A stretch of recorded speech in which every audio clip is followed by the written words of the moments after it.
Bem, pessoal, esse é o primeiro vídeo que eu faço em 2016.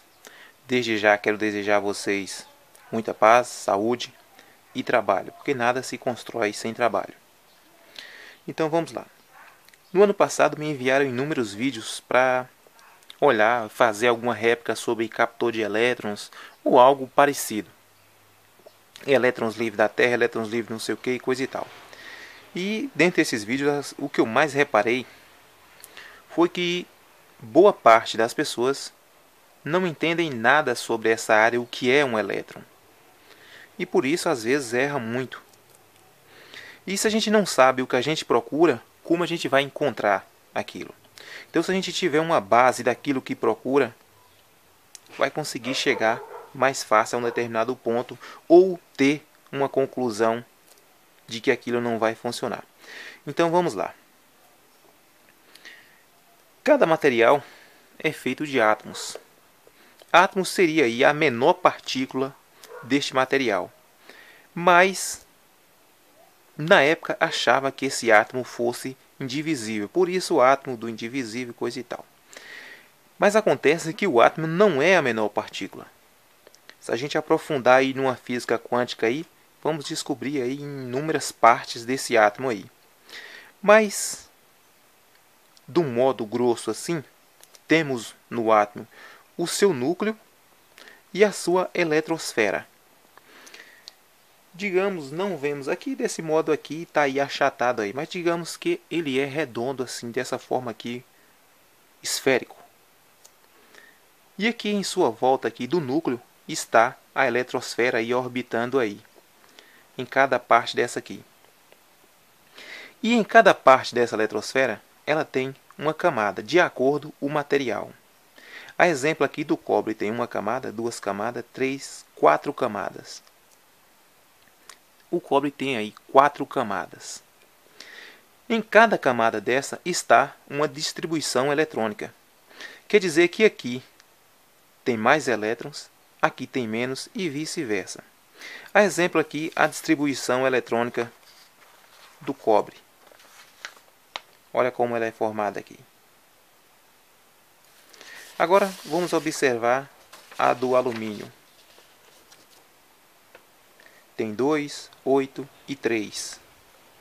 Essa é a distribuição eletrônica do alumínio.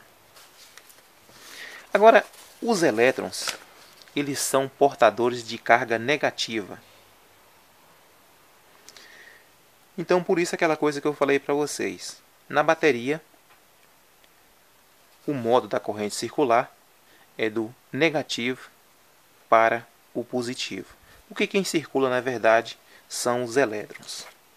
Então, com isso aí, vocês concluem que cada material desse tem uma estrutura eletrônica diferente. E de acordo com essa distribuição eletrônica aí, esse material vai conduzir mais ou menos, combinar ou não combinar com o outro. Antigamente, pegava os materiais e ia fundindo aí de tudo quanto é jeito para ver quem combinava com quem. Depois de um estudo mais avançado, sabe-se, de acordo com o seu átomo ali, se aquele material vai combinar ou não combinar. Se ele vai sofrer uma corrosão nessa combinação ou não. Então, tudo isso aí é importante. Se a gente fizer uma mistura nesse alumínio, a distribuição dele vai mudar um pouco de acordo aí essa mistura dele.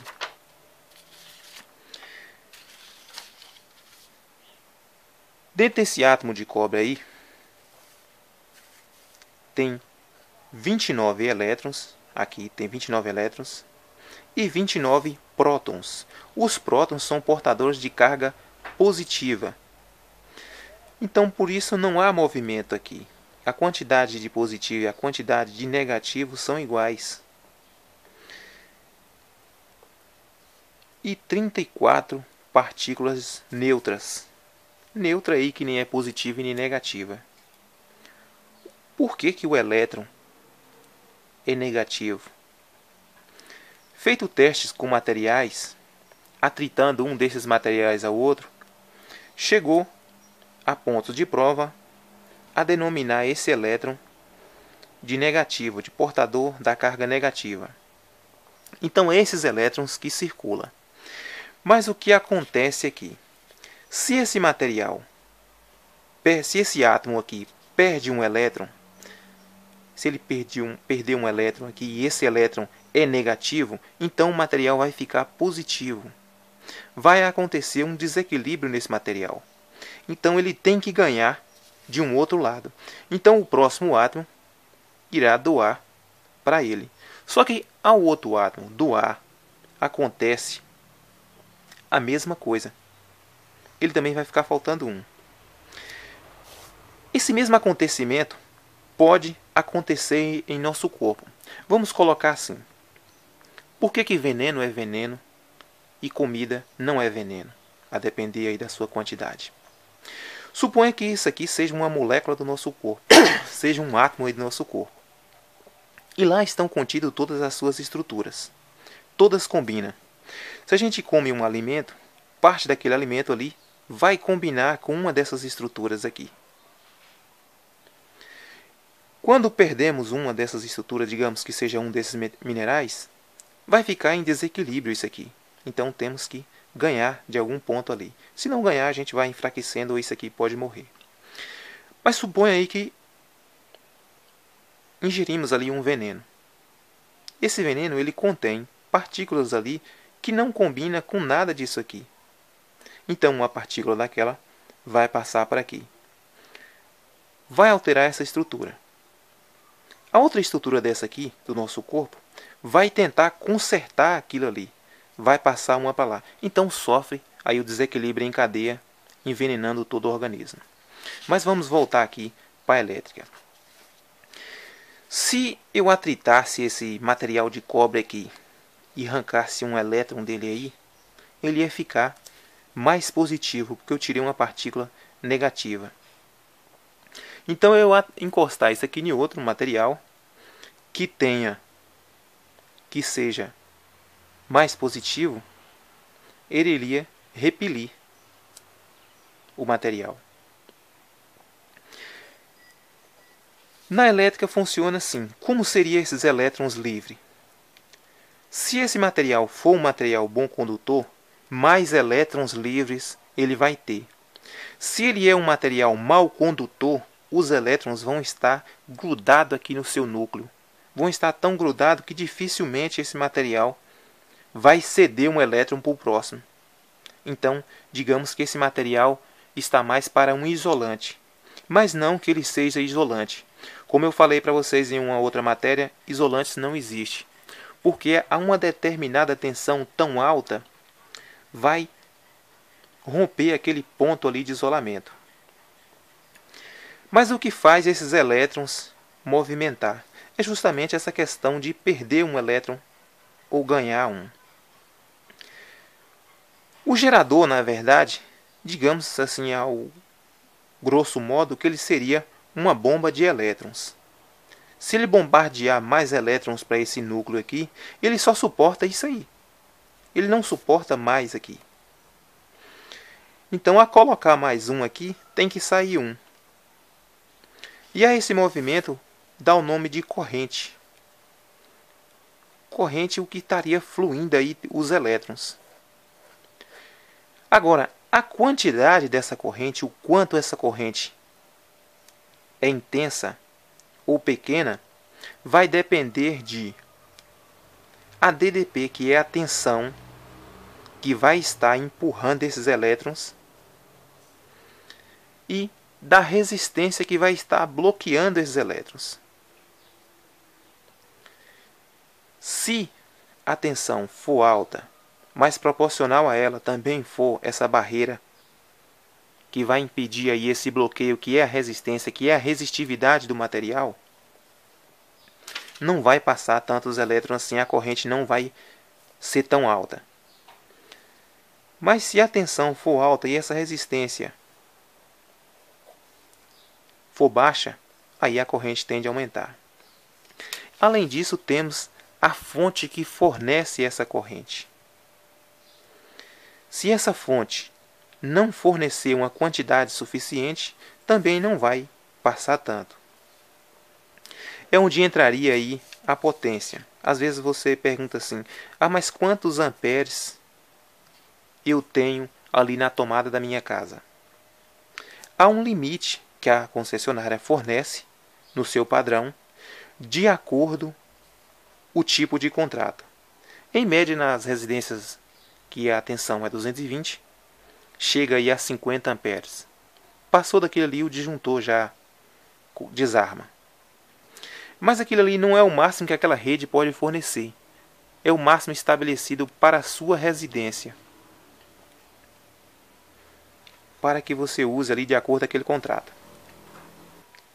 Então acontece o seguinte. Você tem uma fonte ali fornecedora, digamos aí monofásico, que vai vir fase e neutro. Fase e neutro. A concessionária só vai lhe oferecer isso aqui, fase. No lugar que é fase e neutro. No lugar que é fase e fase, a concessionária vai lhe fornecer duas fases. E nessas duas fases, olha, em fase e neutro, o diferencial de potencial está aqui na fase. O neutro vai ser, digamos aí, a descarga desses elétrons. Se você colocar apenas esse fio aqui, não vai ter uma saída, não vai ter uma circulação de corrente. Então tem que haver uma circulação de corrente para que haja um trabalho aí nessa máquina. Então digamos que aqui está, na fase aí, está a bomba de elétrons. Essa bomba de elétrons vai passar por aqui, vir aqui para a Terra. Neste caso, quando é fase neutro, a DDP está no fase, aqui 110 ou 220. E aí, circulando essa corrente pelo aparelho, descarregando aqui na Terra, no aterramento. Vai circular. Só um fio não vai funcionar. Quando é fase, fase, fase, fase, não precisa de neutro. Mas onde está a DDP aqui, entre fase e fase? Está em uma defasagem entre um e o outro. Digamos que, como sabemos, a senoide está aqui. Entre esses aqui há uma defasagem. Enquanto uma está começando aqui, a outra vai estar em atraso. Então, se juntar um desse com o outro, ele vai se chocar, porque não está na mesma sincronia. Se houvesse uma terceira fase aqui, ele ainda estaria mais adiantado ainda. Não tem ponto zero aí iguais. Então, ele vai se chocar em qualquer ponto. Então, fase, fase ou fase neutro. Aonde a tensão fase e neutro é 220, é porque a rede é de 360. Que o máximo aí 380, chega aí a 380 trifásico. Geralmente nos lugares é distribuído uma rede trifásica. Uma rede trifásica 220 ou uma rede trifásica, ou melhor, uma rede trifásica 360 ou uma rede trifásica 220. Então o que acontece? Em um sistema trifásico, eu falei para vocês que são todos iguais aqui, as fases com a sua defasagem. Se eu pegar uma fase, suponha aí que seja aí, essa aí seja 380, se eu pegar uma fase mais o neutro, eu vou estar fazendo aqui um 220 aqui, fase neutro. Se eu pegar fase e fase, também vai funcionar um aparelho de acordo com aquele modelo ali bifásico. Uma dúvida que as pessoas têm é se eu tenho uma rede ali bifásica, fase 220, e tenho uma rede monofásica 220. Aquele aparelho vai funcionar? Sim, vai funcionar do mesmo jeito. Só se houver alguma alteração ali de tensão, mas vai funcionar. Então acontece o quê? Acontece que se eu pegar essa fase da concessionária e aterrar no chão lá uma haste, eu vou estar trabalhando com um fio da concessionária, mais o meu aterramento. É o que eu mais vi aí nos vídeos, as pessoas aterrando haste, pegando parte de portão, tirando elétrons disso, tirando elétrons daquilo. Então temos que entender isso aí. Se a gente pegar uma fase e juntar lá com o nosso aterramento do portão, ou nosso aterramento do prédio, ou da casa, ou uma coluna, ou o que, vamos estar fazendo fase neutro. E a depender desse aterramento bom ou não, é que vai depender aqui a fluir a corrente por aí, para essa máquina que a gente está usando. Então, voltando aos elétrons. Pensando assim, observando que em toda parte há elétrons aí. Em tudo que a gente olha, digamos que há elétrons aí. Mas para a gente colher alguma coisa aí, digamos assim, capturar esses elétrons, para fazer um captor de elétrons, tem que ter aí uma bomba bombardeando eles para que eles movimentem. Porque eles estão aí, digamos, parados em todo o material. Quando você coloca aqui uma tensão aqui, esse material aqui ele já está aí completado aí eletricamente, mesmo vazio aí. A sua distribuição eletrônica aí, os seus elétrons aí já está preenchido aí de acordo com o material formando ele.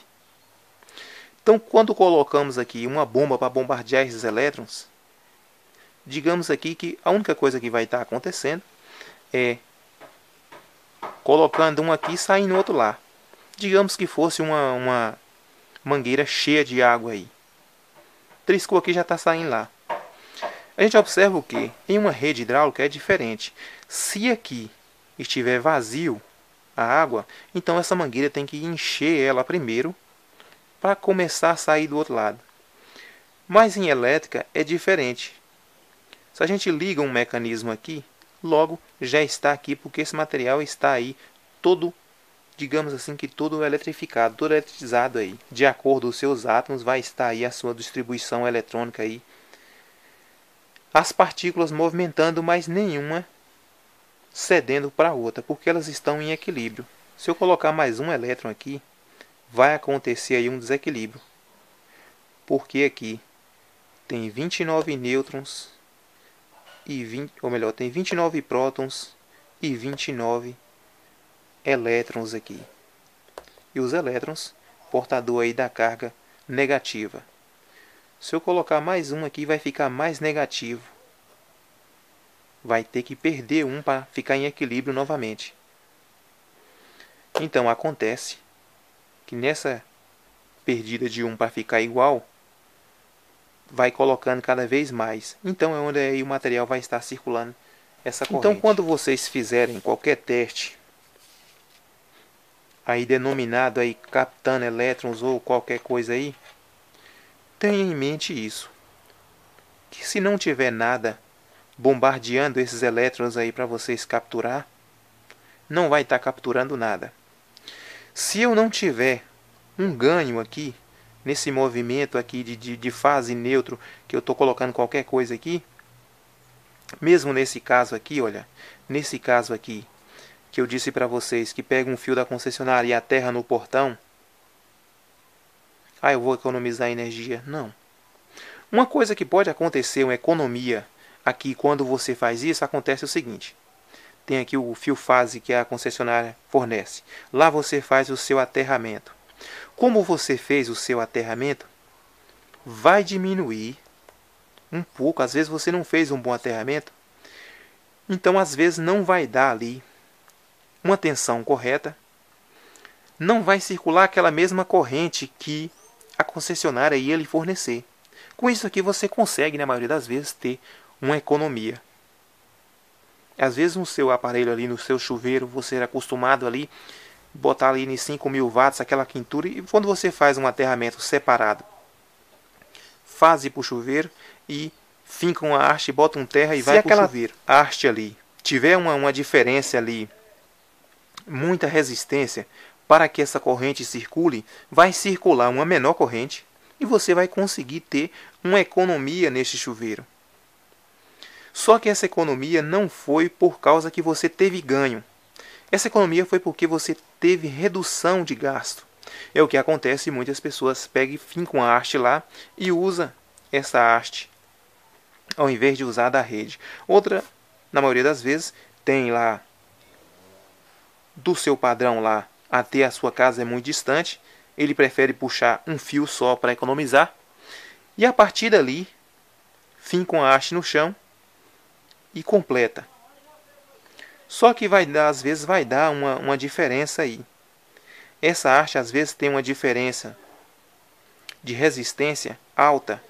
Então não vai circular uma corrente que você esperava em todos os aparelhos. Em média, essa resistência tem que ser de 6 ohms daqui para aqui. Mas a depender deste aterramento que você faz aí, pode dar 12, pode dar 20, pode dar até mais. É o que acontece, eu já vi pessoas aqui na Bahia, onde tem lugares que é 220, finca a haste no chão para fazer um 110. Não existe isso não. Você finca essa haste no chão, às vezes vai funcionar, já vi gente, mas funcionou o liquidificador, funcionou não sei o que, funcionou não sei o que. O que houve ali foi uma redução da corrente. Com isso tem ali uma queda de tensão, porque essa haste teve um mau aterramento, e aí o aparelho passa a funcionar com uma menor tensão, circulando por ele uma menor corrente, e com isso o aparelho não queima, mas não vai funcionar 100%. E a depender da umidade ou não, esse aparelho tem desequilíbrio. Então nesses materiais, digamos aí o plástico ou outros materiais aí, esses elétrons aqui está bem grudado aqui ao núcleo. Não tem tantos elétrons livres. E também, de acordo com o material, aprendemos o que? Tem maior ou menor quantidade de elétrons livres aí. Quanto mais elétrons livres esse material tem, melhor tende a ser um bom condutor aí, esse material. O alumínio vocês veem que já tem uma boa distribuição aí. O cobre também. O ouro vocês vão ver maior ainda. E outros materiais. E essa quantidade também, essa quantidade de elétrons, também não diz que o material é um bom condutor. E sim a quantidade de elétrons que ele tem mais livres, mais afastado da sua camada aí. Se esses elétrons aí, apesar de ter muito, mas for muito grudado a esse núcleo, não vai ser um material bom condutor. É como disse, vai ser mais um material isolante. E de acordo com o material, vocês observam o que? A sua distribuição eletrônica é diferente. Então, para mim, captar elétrons livres ou qualquer coisa, eu tenho que estar vindo de alguma fonte. Suponha que eu coloque uma antena aqui para captar elétrons livres. Eu vou ter um receptor aqui, digamos assim, um captor. Digamos assim que esse é o receptor. Mas onde está esse emissor que está? Sabemos que no ar aí tem ondas aí eletromagnéticas de rádio, de TV e tantas outras coisas. Eu posso colher aí uma pequena tensão aí para funcionar um pequeno aparelho, qualquer coisa, a depender da intensidade dessas ondas e a depender desse receptor. Um exemplo aí, a gente fala do rádio, da TV e outras coisas.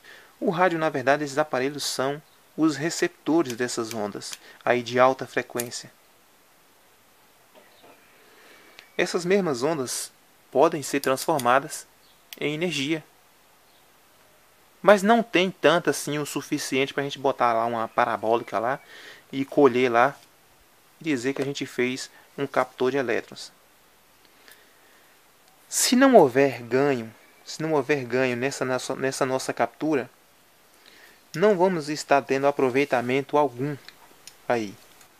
Nesse vídeo a gente abre aí uma discussão para fazer uns outros vídeos aí, que serão os vídeos sobre os pequenos geradores que a gente já tem em mente aqui para fazer. Já, como mostrei para vocês em outros vídeos, já tem o material. E a partir daí, a gente vai fazer os geradores. Mas nada desse negócio de captou dali, captou daquilo ali. Temos que ter um ganho de algum lado. Então, digamos assim, há algum meio de captar elétrons livres da Terra?